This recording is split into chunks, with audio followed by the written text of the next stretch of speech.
Hi everyone, my name is Fab and welcome to my channel. Today I want to talk about one of the most underrated book by Stephen King, and this book is The Girl Who Loved Tom Gordon.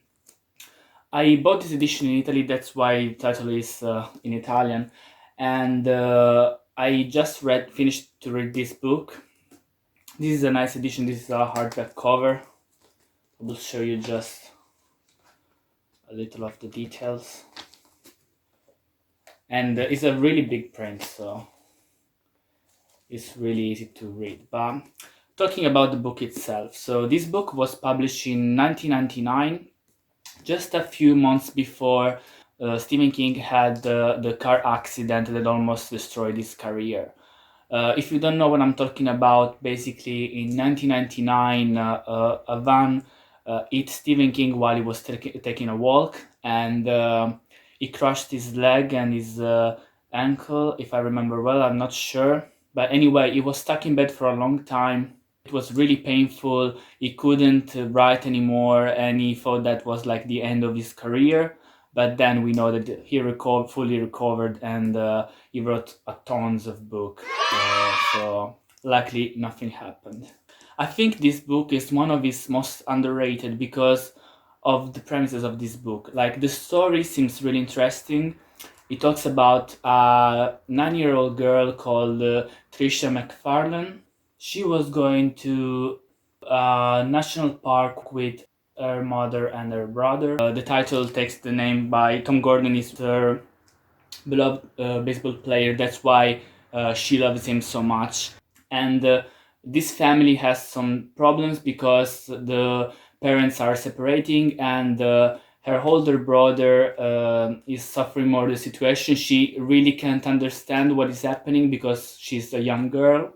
She thinks that all these quarrels between the families are ruining the peace that there was one time, and she kind of remember how it was when her father was at home, and she sees these things in a different way, like a child would, because her father obviously had some problems, and but she didn't see that these were problems, so because she was seeing these things through the eyes of a child. So for her it's different. She can't really understand the situation in her family. She just know that they're always arguing, and it's really hard for her to see how this family is tearing apart, and she doesn't really understand why.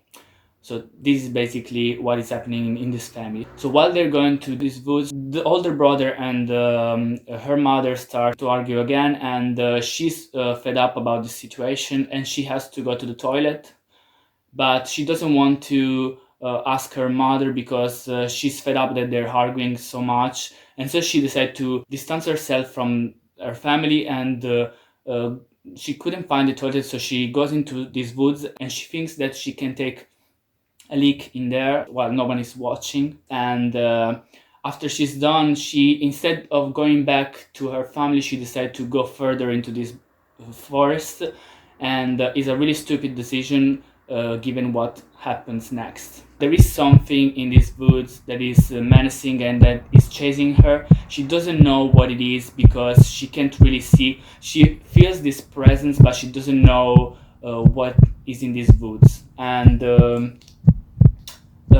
I think it's not a really successful book because it's not really scary. The most interesting part about this book is to see how this young girl, because she's just 9 years old, tries to survive into these woods for days, even weeks, without any help, just using what she has in her backpack, because she has like some snacks. If you think about the fact that she's just 9 years old and she's trying to survive for so much time into this forest, it's very remarkable. And you don't really think that she's so young when you're reading this book. In fact, that was what surprised me, because I know that she was a little girl, but I didn't know why she got lost in the wood. And I think it was a bit of a stupid decision, the one that made her lost in the woods, but this is Stephen King decision, so I can't say anything about that. So what I think about this book, it's a good book. It's not bad as most people say.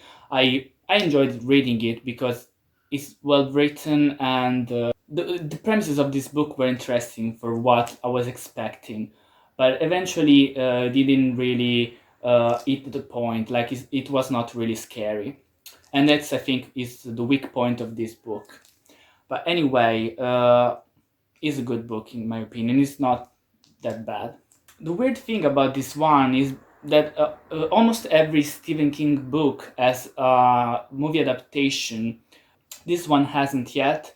And looking online, I actually discovered that none less than George Romero decided to make a movie about this one, but unfortunately he died before he could achieve this goal. So the Romero production company decided to take this project, and in last November 2020, this company decided that there would be a movie from this book, but it will have another director, and that will be Lynn Ramsey. I don't know if they will change something in the movie adaptation. Maybe they will make it more creepy and more intriguing. If you want to read this book, it's good.